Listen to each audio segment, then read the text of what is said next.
Matt said drop a beat, so... You hear that?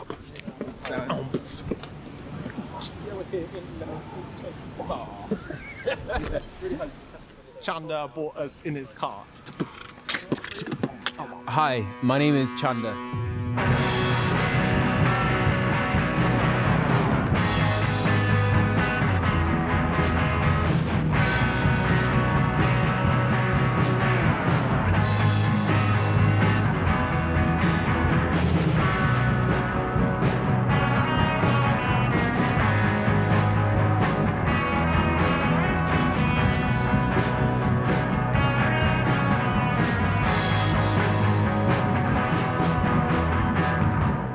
Three, two, one. Hi, I'm Barry Keoghan. Hi, my name's Joshua Clarke. I'm the director of the film The Mysterious Events at the Lawrence Estate. What else did you want me to talk about? I can't remember the other questions you said. Thank you very much for coming today. Oh, thank you very much. Hi, I'm Chanda. I play Samuel Kaunda.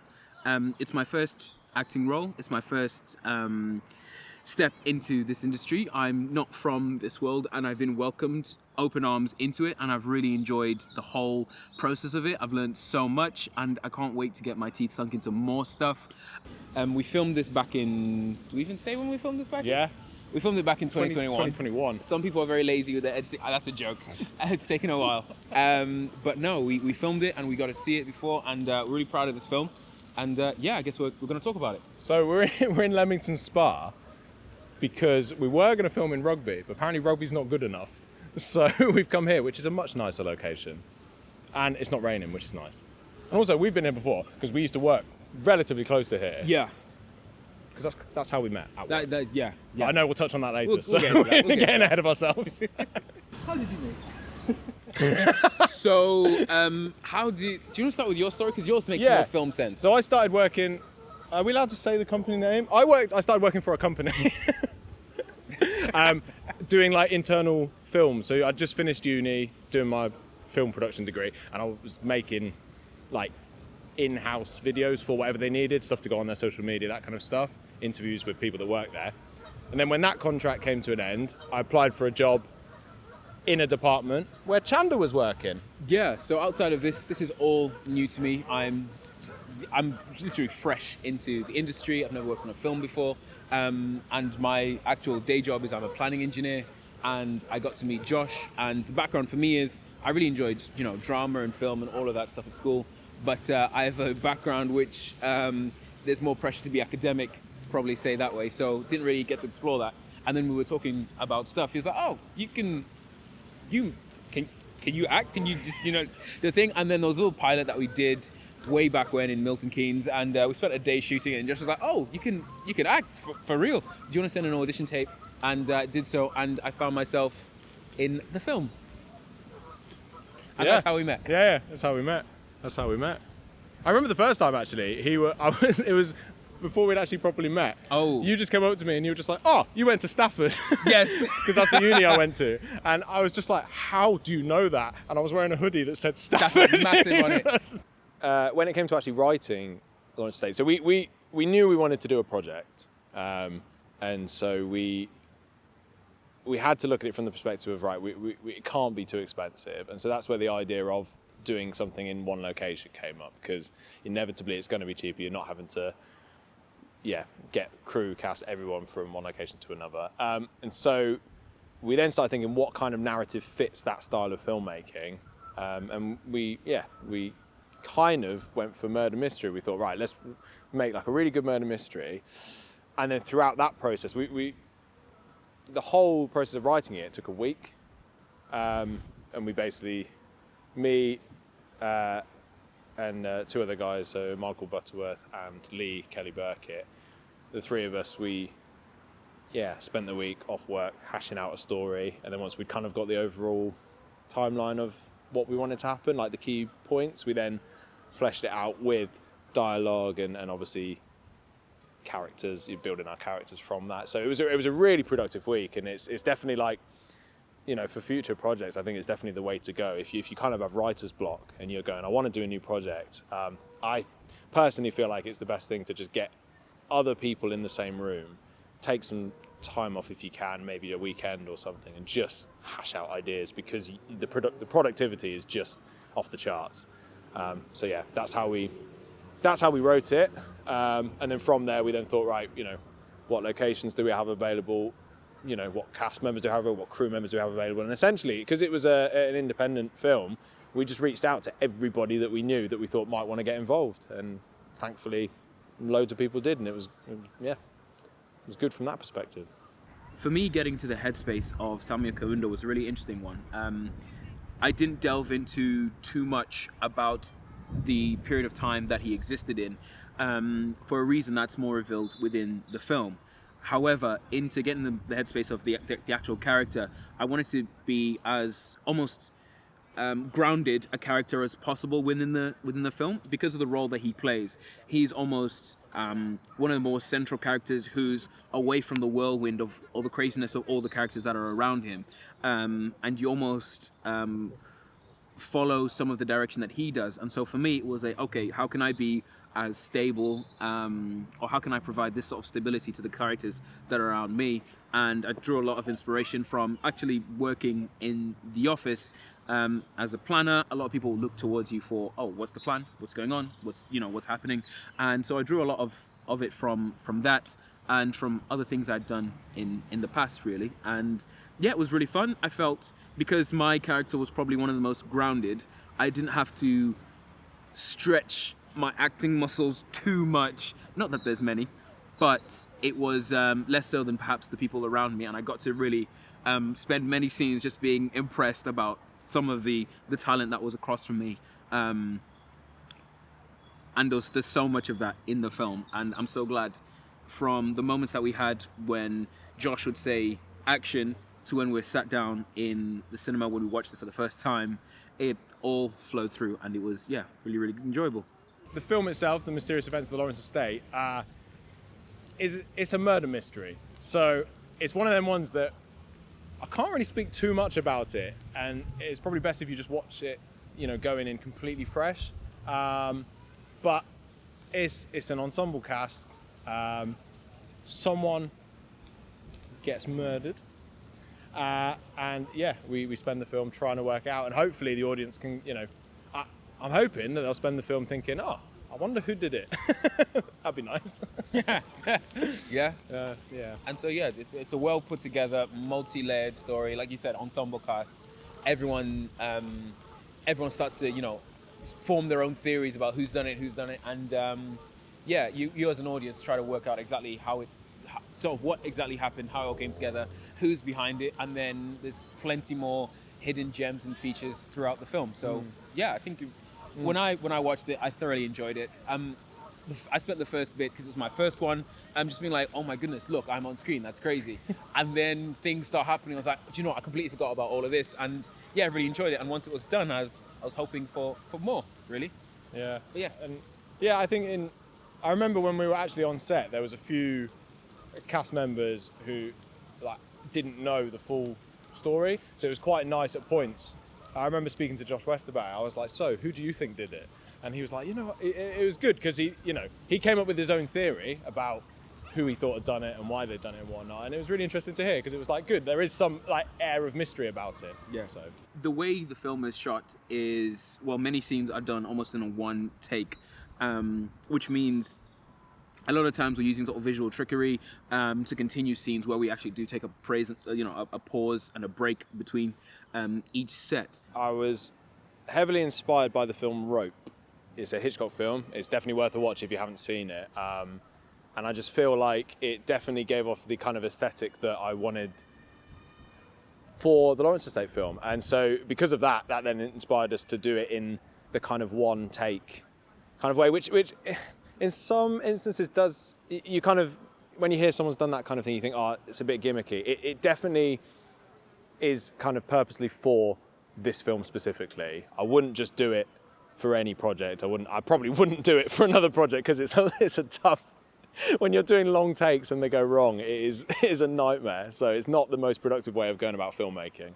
But yeah, it was what we went for this film, and in my opinion, it works for this film, and so I hope people watching it agree. In terms of the actual movement, it's really tough to be creative with these specific movements. So obviously one that we ended up doing a lot was going into like the backs of the characters, either going straight in and then coming straight back out again, or going across and cutting as it goes across. A lot of times that object was my own back, and so the camera would pan right in and just sort of I'd feel this hit, just in the base of my back, and then it just mean that the next scene would start from exactly there. Sometimes it'd go around my shoulders and all sorts. The fantastic nature of it is it does feel like the pacing of the film is very natural. It's like you're just watching people and things going on, and so it was really, really, really nice like that way.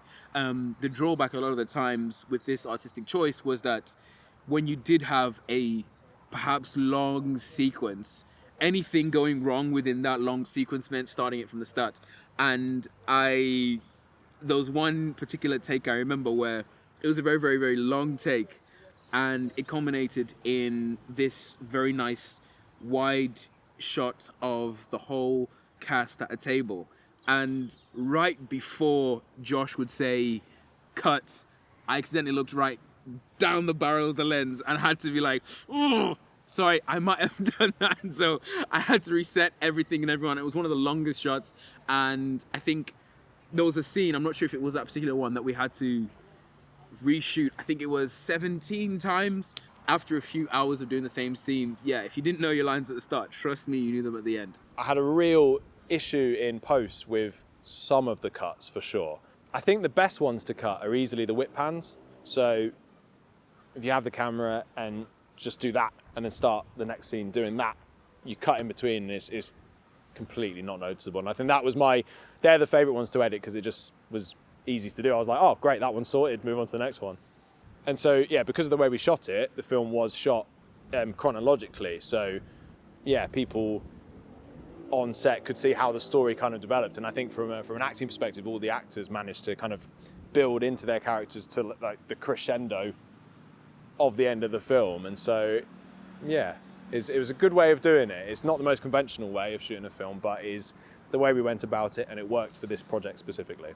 So we'd originally spent 2 weeks shooting in this amazing location you guys found in Tamworth. It was called Paulie Hall. Yeah, and it was really It was class, really. It was really yeah, nice. but it was quite a drive away. Like each morning, it was a stretch to go there and back. And the whole thing was organized. Obviously, you needed to do stuff with the crew and all the execs and all the producers and all that stuff. And the cast, we'd all head to the green room. And so for me, it was a bit more relaxed because we'd go there and we'd be practicing and just doing different bits. But I essentially was not relaxed for the entire time of the shoot. There was always something else to think about the entire time. So it was always on like lunch breaks. Everyone would go for lunch, and I'd be like, right, what are we doing next? And like, yeah, it's like, Josh, you need to eat. Yeah. And that's one of the main things I learned, because this was my proper first experience on set, was how different life is for the cast and for the crew. Because as the cast, we were in the green room, mostly being like, guys, what are we doing? Yeah, mostly, you're sitting around waiting. I hardly ever went in the green room. I probably went in there once. Is everyone all right? Mm-hmm. Yeah, cool, good, right? Good. Playing some games, just doing whatever, having a good time.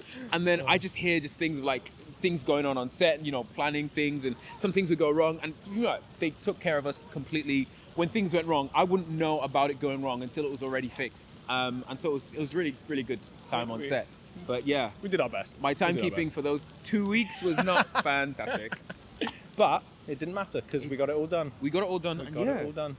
It's a really good film. Go see it.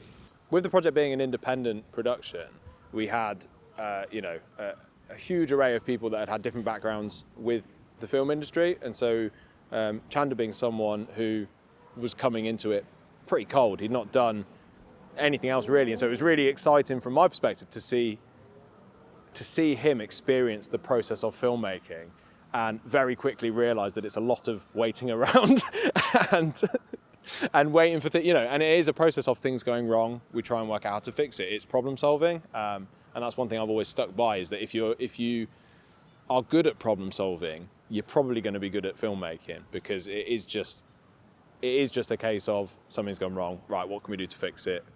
And keep doing that process until you have a fully made film. A proper peek behind the curtain of being on a film set. A thing that surprised me the most, and I feel like people within the industry are so used to, because people have from very young people are involved in it, and for somebody who's just fresh out to just a commoner is who I am, is how everything is deliberate. Like absolutely everything on set, everything you're watching is deliberate. The sound, the lighting, the placement, the direction of the camera. It was so much was deliberate. I didn't realize. So when we were filming and I had to stay on my mark, I didn't realize. I thought the mark was just like a general spot. No, there was a guy who came over with a piece of tape and put it on the floor, and my toes had to be touching that. And then there was a whole the whole choreography of each scene was so meticulous and deliberate. I didn't expect it to be of that level. And it was not only, I thought going in, I just need to know my lines, that's it. But in reality, you know your lines, know what everybody else is, to be saying, but also where the camera will be at what points, and then the direction of it all. So for me, I was like, oh, what does this do? What does this do? What does that do? And oh my goodness, that's amazing. And just learning about all that. In terms of directing the cast, yeah, it was fun. I really enjoyed it. One thing that always sticks in my head is when Chanda, we gave everyone marks to stand on, and when we'd say cut, we'd want to go again. Like we'd want to just quickly reset and then like redo the take. And before we know it, Chanda's like stood beside me looking at the monitor going, was it good? Was it good? Can we rewatch it? Can we? And we'd be like, no, get back to your mark. We need to go again. Yeah, so the amount of times it was like, we're going again. Where's Chanda? Oh, right. Cut. So yeah, it was fun. And with it being an ensemble cast, it was nice during the pre-production process. So we actually, me and Flynn Burkett, who's the DOP, we shot the film on our phones.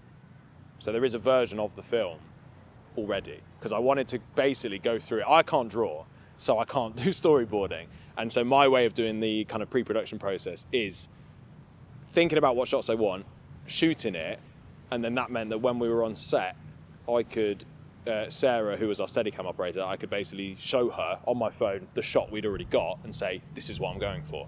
And so she could watch it and go, great, yeah, let's give it a go. And that for me was the best kind of process, because it meant that I wasn't ending up on set without any idea of what was going on. I kind of had already planned it. I knew what we had to set out for the day. So yeah, and I definitely do that process for future films that I make, because it's just a better way of going about it instead of just leaving everything to the last minute. It's not a good idea. Week 2, and we're sort of getting into the nitty-gritty of it, and you call over Dan Robert Beaton into a room. We're in the green room. We don't know what's going on. He's locked in a room for a bit, and we're just like, what's going on? And then Dan comes out like you've punched him in the face, and he's fuming, and he won't talk to anybody. He just suddenly like had gone method, but nobody been told about it, and so we're just like, oh, it's weird because like the atmosphere on set, everyone was really happy, jovial, everyone just got on. It was really fun, especially with the cast.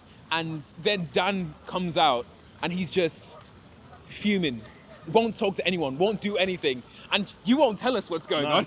I just called action. I'm Yeah, pretty called sure action. it was like, and then room, that you're just all on your... continues, and Yeah. we're just like, it worked so well, and you get to see it visually when you're watching the film. But for those days when we were filming those scenes, I mean, first of all, I'd never been impressed by being surrounded with so many talented people in their fields. So many people just like showed what they could do. And but whilst it was happening, whilst we were between the cuts, these guys stayed the same, and like Dan was just it was the weirdest thing, because when he said action, Dan just continued the same, and we don't know what was going on, and so we just continue to act as the script said, but every so often Dan might go off it, and we didn't know what to do. It was almost like looking at Josh and doing this thing and doing all these bits. But for what it meant in the film and for what it unlocked, it was absolutely fantastic. And that's just one of the things of so many that went on set. Do you even remember? Yeah. Well, I wanted the responses from the other actors to be like as genuine as possible, and I think for that scenario, I thought it was best not to let them know what was going on. So I just said to Dan what I wanted him to do, didn't tell the others, and then we just rolled for it, and that take made it into the final film. So you know, it definitely had the desired effect that I was wanting. It brought out for some sure. of the best performances from people around. Bobby, because she didn't know, but obviously Bobby plays the spouse of Dan in the film, and she wasn't sure what's going on, but like it worked so well. So do you know what? Credit where credit's due. You smashed that out of the park with with that decision, and it was one of many. My background in film, I mean, I've always been obsessed with film. I've always known I've wanted to be a film director, and I think my whole life has been adjusted to kind of try and make that happen. I co-directed a feature film at university with another guy called Jack Kelly, and that went on to do quite well. It's called Buses. It's on YouTube if you want to watch it. And so that was the first kind of soiree into feature filmmaking, and it was just a really good experience. And I was like, this is what I want to do. This is what I want to do for the rest of my life. And so, yeah, hopefully more projects to come. And then, I went to Staffordshire University to study film production technology, and because I didn't want to do anything else, I was just like, I just want to make films. And I still want to get that to that point where that is just what I end up doing. For me, honestly, it would be get my teeth sunk into another character and be involved in another project. I have always wanted to do as many different creative things as possible, and I'm very much the sort of person who I'll set myself just these sort of challenges, and try and do them no matter what they be in. And so for the Lawrence Estate to begin with was just be in a film and be competent enough that I'm not sacked the first few days. And yeah, thankfully that happened. So I'm hoping that, I'll have another opportunity to do so. So anytime Josh calls, it won't even ring twice. I'll be like, yeah, sure, I'm on it. I'm happy to do whatever the next piece of work is. And thankfully, he's not short of ideas. And so, yeah, just have another opportunity, continuing lending my hand into whatever the project is, and being in this land of make-believe, which I really enjoy. So yeah, that's what I hope for acting. And as far as outside, just keep doing whatever it is that I want to do. Has always been my approach to anything. In the post-production section of a film, which I would arguably say is the most difficult kind of place to be in the whole timeline of creating a film, pre-production, production, post-production is where it's really tough, because you've got everything, and then you're like, right, what we need sound design, obviously it needs to be edited, color graded, and a part of that is music being written for it. And it's tough to find the right people to do the right job, especially when it comes to like the writing the music. So I really tried to find other people who could do a score for the film, and I couldn't, and so I thought I'm just gonna have to do it myself. Yeah, thankfully I've got a musical background, I know how to use Logic, so therefore I just thought I'll give it a go and see how it works, and I think it's turned out okay. It wasn't really a case of watching a scene and going, oh, I know what would fit. It was trying stuff out, seeing if it fit the scene, and then going, well, maybe it might not fit there, but I'll keep that piece of music and maybe use it at another point in the film. An idea I had early on was with the different instruments kind of being assigned to the different characters, and it reminded me of Peter and the Wolf by Prokofiev, and I think that was kind of an idea that I thought, oh, that would be really cool. And so there is repeating motifs that are paired with certain characters in the film, and so when you have a certain character that is kind of in the limelight, because it's an ensemble cast, when you have one character that's kind of in the limelight, their specific motif comes through. So hopefully some people might pick up on that. Curse double feature. This one needs to be fleshed out, but my curse double feature is the mysterious events at Lawrence Estate and Charlie and the Chocolate Factory. A group of people enter a mysterious building in which murder ensues, and we're wondering who will inherit the area. Actually, that worked. The only ones I was kind of thinking were ones that had ridiculously long titles.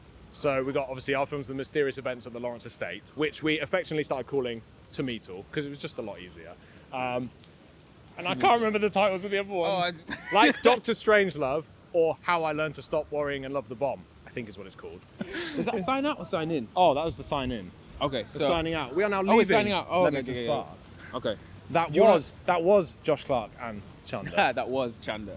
The late. The last you're ever going to see of him. I hope you've enjoyed hearing about myself and Chanda and everyone else involved in the project. And I really hope that when it's available to watch after it's done its festival run, that you you'll watch it and hopefully you'll enjoy it. So yeah, thank you very much.